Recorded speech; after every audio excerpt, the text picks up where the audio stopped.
Siema widzowie, powracam i dzisiaj robimy wywiad z mokrą szyszką, z Markeuszem i Kacprem. Po prostu Kacprem. Wszystko dobrze, Kacper? Tak, wszystko dobrze. Chodź, idziemy robić wywiad z mokrą szyszką.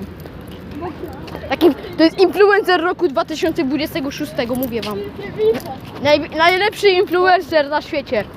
O nie, ucieka! Ucieka! Nie! Daj nam autograf! Błagam cię! Autograf mi daj! Nie!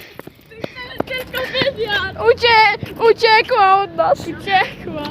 Chyba mokra szyszka jest niemiła dla swoich widzów. Ej, zapomniałeś... Żegnajcie widzowie. Dobra. Bye bye. Nara.